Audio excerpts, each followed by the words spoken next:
Vasudevaya. Om Namo Bhagavate Vasudevaya. Om Namo Bhagavate Vasudevaya.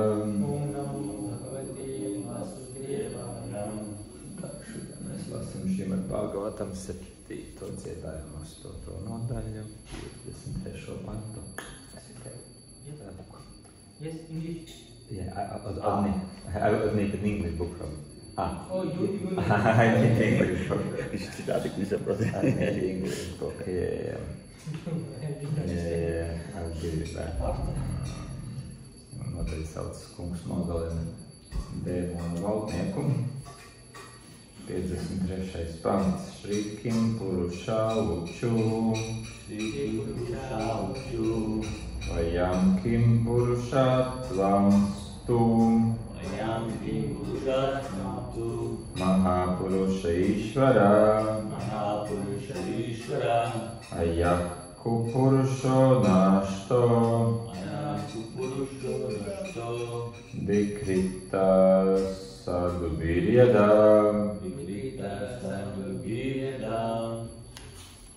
Kim Purusha Uchu. Ayam Kim Purusha Stamtu. Mahapurusha Ishvara. Ayam Purusho Nashto. Dikrita Sadubhiryada.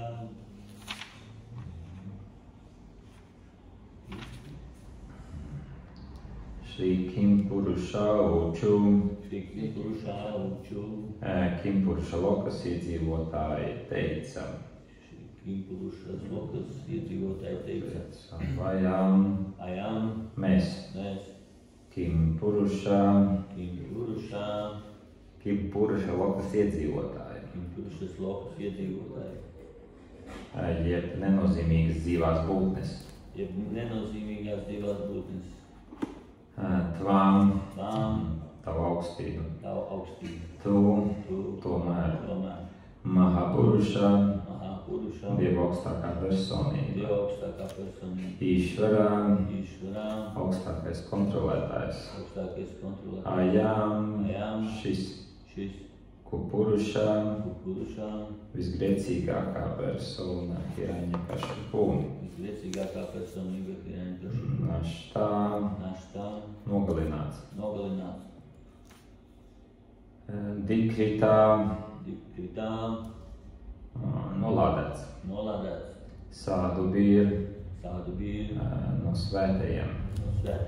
Jadām, kad. Kim Purušas Lokas iedzīvotāji teica, mēs esam nenozīmīgas dzīvās būtnes, un tu esi Dieva augstākā personība, augstākais kontrolētājs. Tāpēc kad mēs varam sniegt Tev atbilstošas lūgšanas, kad šo dēmonu nolādēja vaktas, tāpēc, ka viņiem bija pretīga viņa rīcība, tad tu viņu nogalināji. Šos Prabhupādas skaidrojums. Bhagavad Gītā 4.7.8. Ir aprakstīts, kāpēc Dieva augstākā personība ierodas uz zemes, un pats Kungs to saka, yadā hidharmasya glāni bhavati bharata abhyutā nama dharmasya tad atmanam šriģam yaham Paritranaja sadhunam vinašaya četruskritam dharmas samstapanārtāja sambhavami yuge.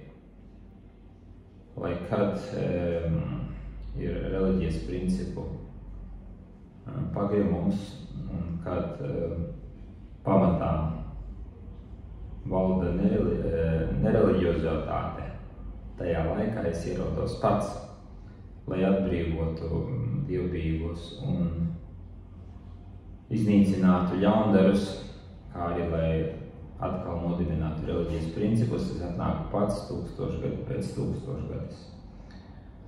Kungs atnāk, lai veiktu divu veidu darbību, lai nogalinātu dēmonus un aizsargātu baktas.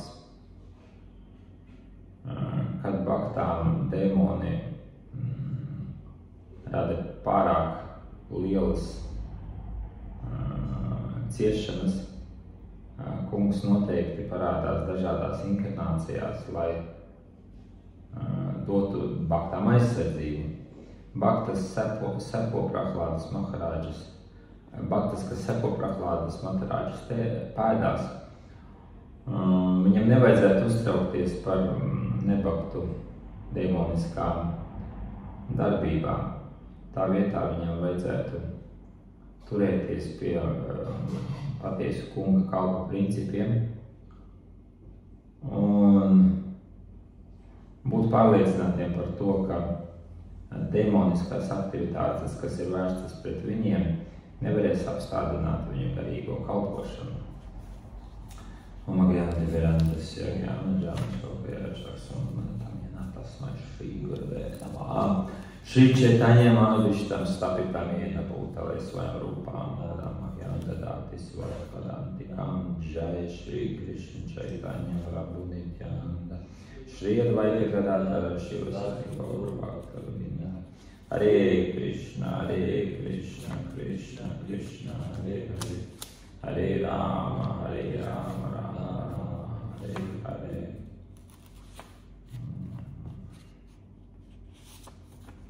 Tā šeit ir aprakstīts.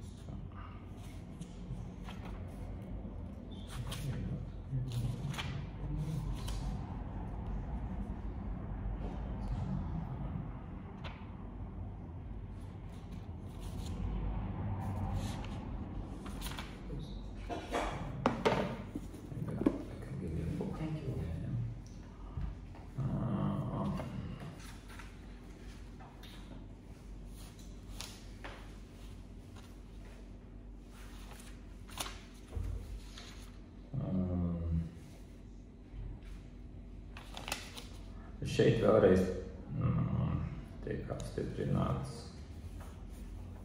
šis princips, ko arī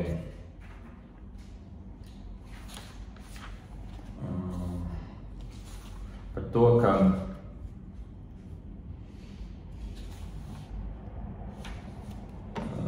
kungs, viņš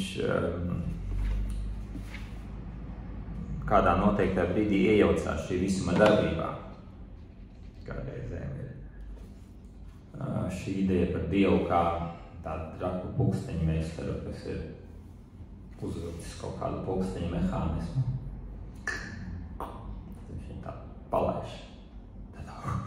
Kas notiek tāds, kaut kas tajā pulkstenī tur griežās, vai arī šī ideja par Dievu un Sātanu, ka viņi tur cīnās savā starpā. Kas tad ir Sātans tajā gadījumā? Un kā kaut kādā veidā šis lietas materiālā pasaulē, kas notiek, viņas ir ārpus kontrolas. Tādā ziņā. Un ka tā tas nav, ka Dievs atnāk un arī mēs ar mūsu indiešu brāļiem. Immediately could use the verse most. And the famous Bhagavad Gita verses. Paritranāja sadunā. Vinašaya čaduskritam.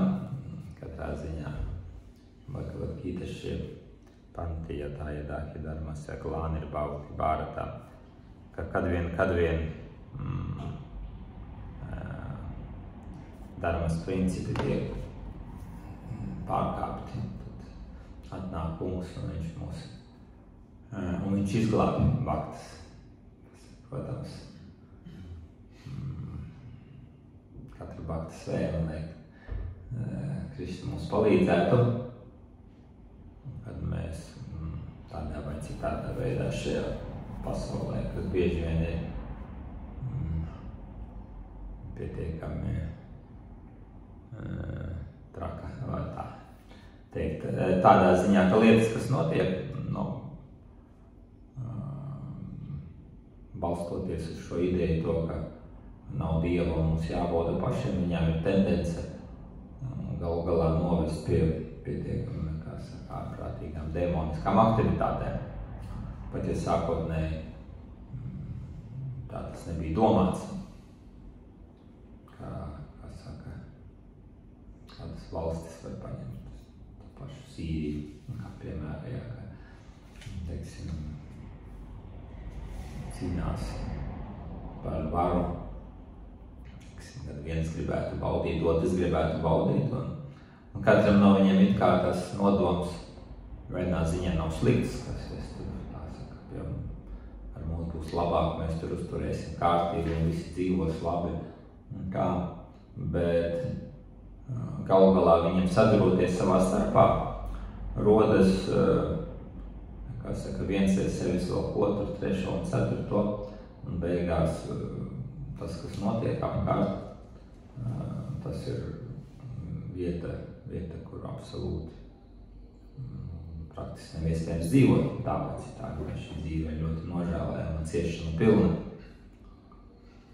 Tāpēc citādi, vai arī kā sākās šis pirmais pasaules karš, kur rezultātā gan radās arī neatkarīgā Latvija, kā blakus efekts, bet reāli visa, teiksim, Eiropa un tā tālāk, tā bija, viņi valdīja pār visu pasauli, tā bija pietiekami, ļoti aristokrātiski attīstīta civilizācija. Bet parasti materiālajā pasaulē līdzi kaut kādiem panākumiem seko arī lepnums. Un ja šie divi lepnumi sastopas vai vairāk lepnumi sastopas,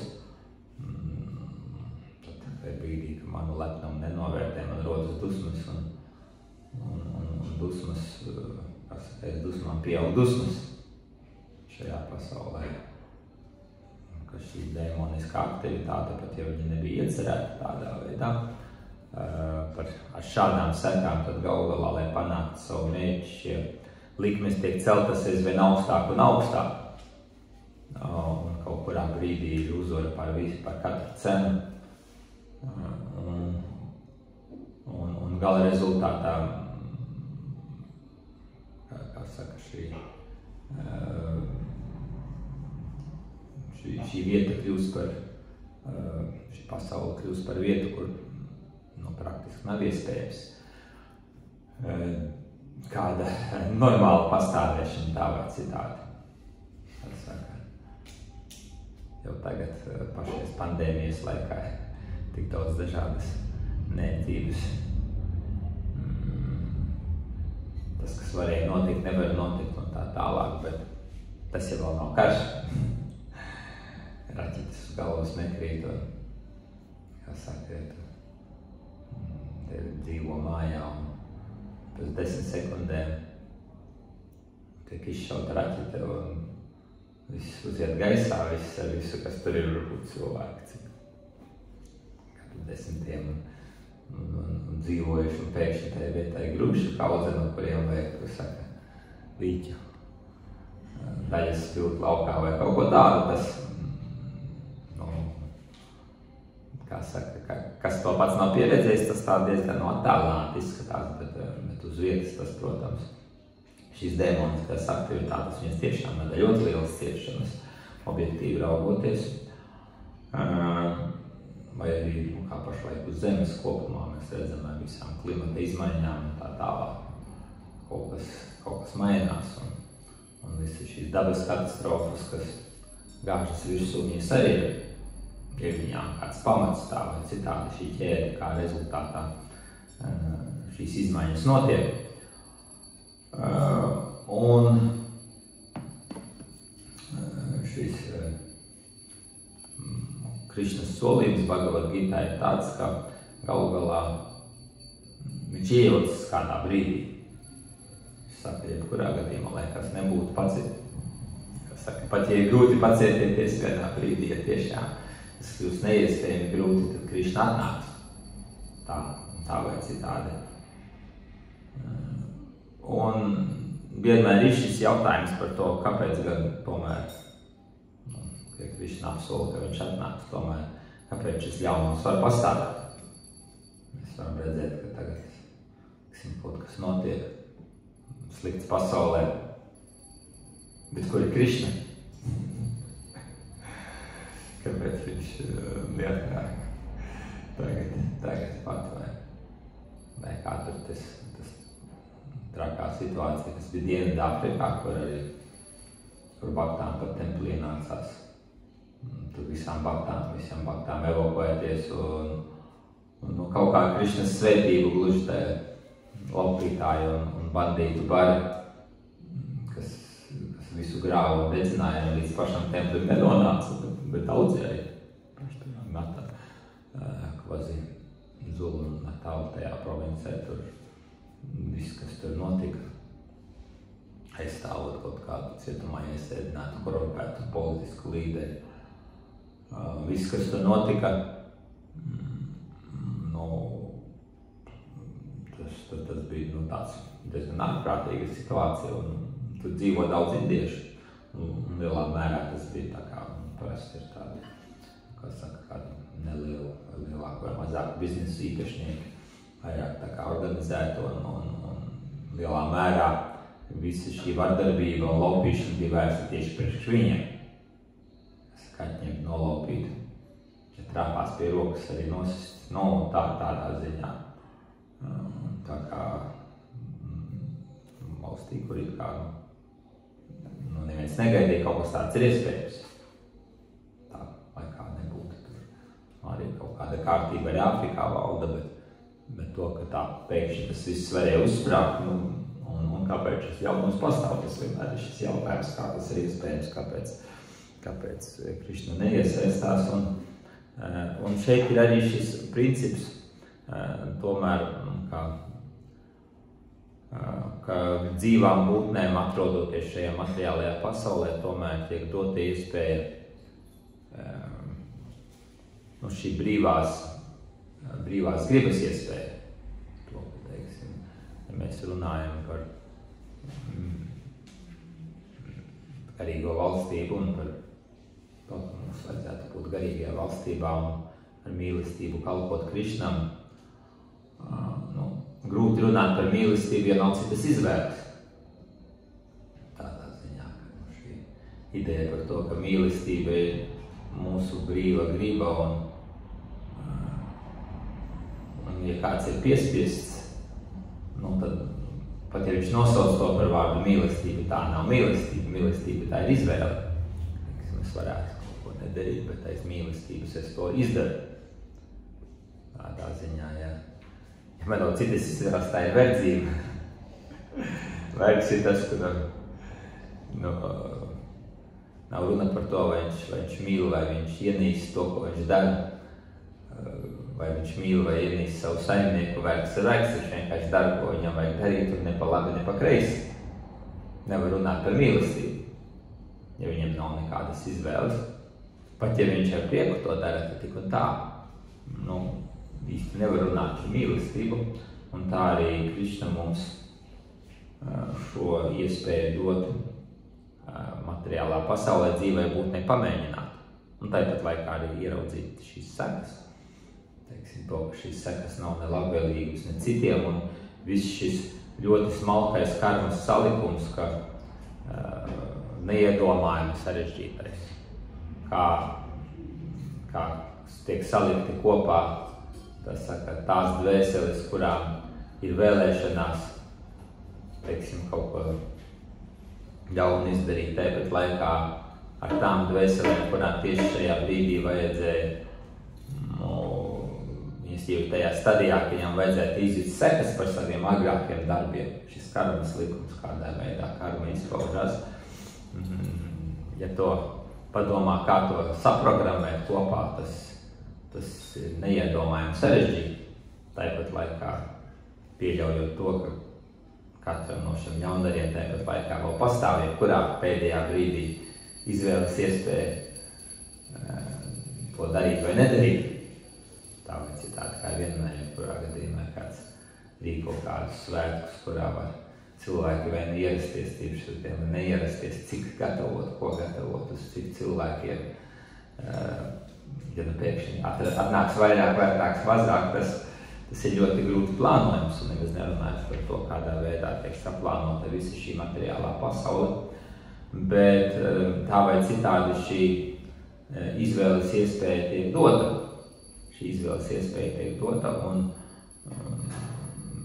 ciešanas un tas ļaunums, viņš tomēr ir mazāks nekā pēc šī mazākā ļaunuma principa šī darbība notiek arī, teiksim, nevienmēr sagādājot kādam ciešanas, teiksim, ja kāds viens otram sagādā ciešanas, tas noteikti ir ļaunums. Teiksim, ja mums sāp zobs un mēs domājam, dodamies pie zobārsta, ir skaidrs, ka zobārsts mums nodarīs sāpes tādā ziņā, bet, protams, mēs paļaujamies uz to, ka šīs sāpes, ko zobārsts mums nodarīs, viņas būs mazākās iespējamās šajā situācijā. Ka nebūs zobārsts, no studiju laikiem man gribējās izmēģināt, kā saka šo eksperimentālu ārstēšanās metodi. Vai noteikti tavu sāpju paciešanas robežu tādā ziņā, kas nebūtu zobārsts, pie kuram es dotos, bet, teiksim, ja ir labs kārtīgs zobārsts, viņš cenšas atrisināt šo problēmu ar mazākām iespējamām ciešanām pacientam, lai tomēr šis jautājums tika atrisināts. Tā arī tas, kas notiek šajā materiālajā pasaulē, tā ir iespēja tomēr, kā saka, to slimību izslimot kaut kādā ziņā, to pamēģināt dzīvām būtnēm mēģināt, vai viņas to mēģinās ilgāk, vai viņas to mēģinās īsāku laiku. Tas jau ir katras būtnes izvēle un arī saprast potenciālās sekas, pie kā tas var novest, kā saka, iziet tam cauri. Ir viena angļu valodā viena no tādām slavenām grāmatām Lord of the Flies, kas skaitās pasaules kultūras mantojums. Tas ir tāda par bērniem, kas nonākusi notiek katastrofa, un viņus uz neatdzīvotas salas, bet, kā saka, vieni paši tad puiši ir vairs nonākusi turienes. Viņi vieni paši tagad nav vecāki, nav nekā, viņiem tagad ir pilnīga brīvība. Un, protams, viņi nenobrieduši tā, un kā viņi kā sāk savā starpā darboties un rīkoties. Un galu galā tas viss pārvēršas par kaut kādu ārprātīgu situāciju, kad, teiksim, savā starpā iedarbojoties, it kā neviens neko sliktu nedomādams, bet, kā saka, tāda, kā parasti bērni, viņiem visas bērnišķīgās iegribas un tā tālāk pieaugušo vadībā, viņas notiek kaut kādās robežās, bet kaut kurā brīdī, ja viņi atstātu vieni paši, tas kļūst aizvien sliktāk un sliktāk, ka galu galā tie puiši ir viens slepkavot, otru sāk, tāpēc, ka viņi ir apvainojušies par to, ka, teiksim, rotaļieti nedabūja. Tā, vienā ziņā, kā saka, bērniem jau šīs robežas nav. Tādā ziņā, ka bērni atstās spēlēties mildiņās, jūrmalā viņš spēlēsies, kas viņš neēdīs, negulēs, nedosies mājās, nokavēs vilcienu vai ko, un viņš tik un tā, viņi nevar atraut no tādā ziņā, un tajā brīdī jau tas vecāks. Un tādā ziņā arī šī pasaule, kurā mēs atrodamies, viņa nav šā, kā saka, mušu valdnieku pasaule, gluži tādā ziņā, ka ir iespēja spēlēties dvēselēm šajā pasaulē, bet līdz zināmai robežai. Un kaut kurā brīdī Krišna iejaucās, kā šajā gadījumā, protams, runa bija par Hiranyakashipu, kuram arī šis spēļu laukums bija ļoti liels. Viņš varēja valdīt par visu un spēlēties un darboties. Un galu galā, kad Krišna ar to parādīja, ka ne jau Hiranyakashipu aiz laimes galu galā bija ar mieru nogalināt pats savu dēlu. Teiksim, ja mēs skatāmies uz to, ka galu galā, kas ir, kurš ir laimīgs un kurš ir nē, kas tie paši arī kā noziedznieki, ļaundaļi un tā tālāk, ne jau viņi šo savu noziegumu izdara aiz prieka, tas ir aiz ciešanām, aiz dusmām, kas objektīvi raugoties, ja mēs dusmojamies par kaut ko, mēs dusmojamies tāpēc, ka mēs ciešam. Ja mēs esam priekā, mēs smejamies. Un mēs, kā saka, mīlam visu apkārtējo pasauli, bet ja mums ir ciešanas, tad mums ir arī šīs dusmas. Un šīs demoniskās aktivitātes, viņas notiek aiz ciešanām, arī šī paša izdarītāja ciešanām. Un galu galā, tas notiek līdz kaut kādam noteiktam brīdim, kamēr, kā saka, vienā brīdī Krišna paņem aiz rokas un aizved mājās jau bērcošo bērnu. Kā saka, viņam nevarēs mūžīgi. Un interesanti ir arī tas, ka vienā ziņā, kā arī šeit Prabhupāda komentārā saka, ka pat ja, ka mums jāsako Prahlāda Maharāža pēdās, ka mums nevajadzētu ļoti uztraukties par it kā šīm demoniskām darbībām, kas varētu notikt mums apkārt. Vai lielākā vai mazākā mērā vienmēr mēs ar kaut ko sastopamies. Kaut kādu sautīgu iemeslu dēļ kaut kas notiek, vai tas ir acīm redzami demoniski, vai, teiksim, kaut kas tā, kas to zina. Mums pašlaik tur policijas gadījumi par šo, teiksim, atnāk kāds un paņem rīta programmas laikā, iemet bruģekmeni tempļa logā kā tādu, un tas arī ir demoniska aktivitāte, tāda varbūt maziņa, bet, teiksim, cita ir valstis, kurā tas notiek daudz lielāks, tāpat Dienvidāfrika, kur potenciāli varēja beigties. Tas viss daudz sliktāk. Templis varētu būt iznīcināts, nodedzināts, izlaupīts un tā tālāk. Bet vienā brīdī Krišna iejaucās. Ir kā varētu teikt, ka vienā ziņā, ja tīri darboties pēc materiālās pasaules likumiem, tad jo kāds ir lielāks demons, jo viņam ir lielākas priekšrocības. Teiksim, ja kāds ir absolūti nežēlīgs un ar mieru, lai sasniegtu savu mērķi, neapstāties ne no nekā priekšā, tad tīri no materiālās pasaules, no tās miedarbības, viņam būtu lielāka cerība uzvarēt. Tādā ziņā, kā bija piemērs par šo, kā radās Padomju Savienība, ka bija revolūcija un bolševiki, viņi bija maz, potenciāli viņi bija maz, bet viņi bija tie, kuri bija ar mieru visus nogalināt. Ja ir buržīgi kā klase, kas mūs pretoļās, tad viņus visus vajag nošaut uz vietas. Vai tie būtu lieli vai mazi, vai sievietes vai bērni, kas ir drošības pēc visus un aci nepamirkšķinot tādā ziņā, ka šī, teiksim, kā demons. Viņš vienā ziņā un tā ir priekšrocība, viņš jau ne par ko citu nedomā. Viņš ir mieru, teiksim, katrā sabiedrībā, kura rūpējas par saviem pilsoņiem, teiksim, ģimenē, ja ir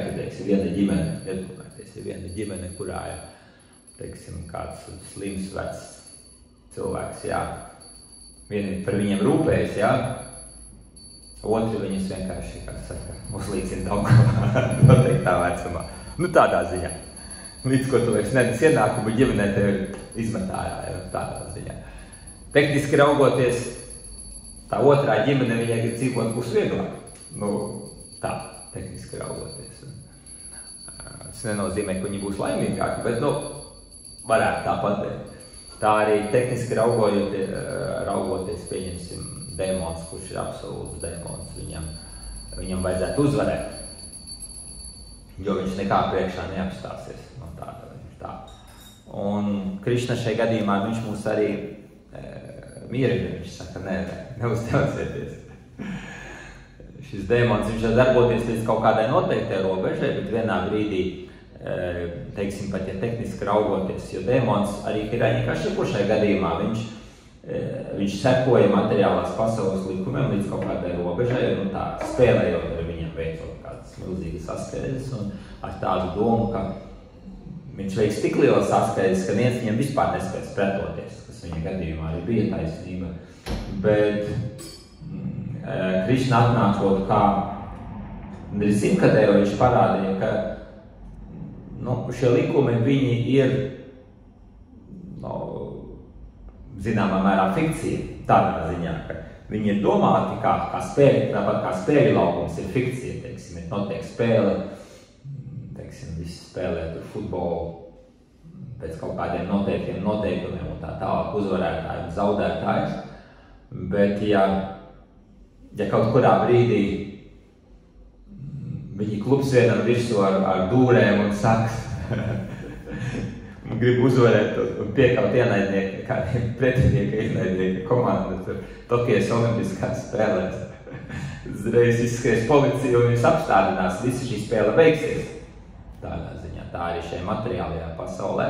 Kaut kurā brīdī atnāk Krišna un viņš izlīdzina šo lietu, tosim pat ja kāds dēmons iedomājas, ka viņš tagad var spēlēt un viņš galu galā uzvarēs, tīri tehniski viņš ir izrēķinājis. Tad galu galā atnāks Krišna un šo izmainīs šo situāciju. Un baktām, ja mēs nonākam kaut kādu grūtību priekšā, teiksim, kaut kāds ārējās grūtības, tad mums ir jāsaprot, acīm redzot, ja Krišna vēl šajā brīdī neiejaucās, acīm redzot, man pašam ir nepieciešama kaut kāda garīga attīstība. Man vajag atbrīvoties no kāda lepnuma, no pieķeršanās, no kaut kā, bet ja tiešām būs pārāk grūti, tad, kā saka, šī vieta tā ir skola. Tas nav, kā saka, kaujas lauks tādā ziņā, kur man uzbruks, man iznīcinās un neviens pat acis nepamēršanās, galu galā Krišna to visu redz. Un Krišna mums palīdzēs. Hare Krishna. Jautājumi? Какие вопросы? Защитит нас Кришна? Или нет? Как быть? Ну да, нам бы, конечно, хотелось бы, чтобы сразу и сейчас Кришна сам вмешался и решил на все наши проблемы, но с другой стороны, как Прабхупада говорил, без тяжелой борьбы нет славной победы, да, как это по-русски обычно переводит. То есть, если все легко, если посмотреть даже на Пандаву, всю же, как сказать, битва на Курукшетре же это было все и из одной армии все убили еще. А Абхиманью под конец еще и детей убил, и те, кто остались живыми, там подумали, там ужас, ну как. Но Кришна написал такой сценарий. Даже в каждом кино есть, то есть если там герой, он должен проходить через какие-то трудности, а то в чем смысл победы? Кто будет смотреть такое кино, где все происходит просто так? Парень встретился с девушкой, поженились и жили после этого счастливо, да.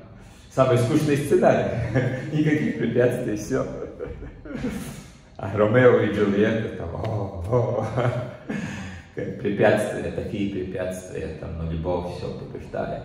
Так в этом отношении Кришна он устраивает, то есть мы должны проходить через какие-то препятствия для своего внутреннего развития, для того, чтобы мы как преданные показали миру, что качество преданных, что преданные, несмотря на все трудности, несмотря на это все, мы все равно в энтузиазме, позитивном настроении мы продолжаем служить Кришне.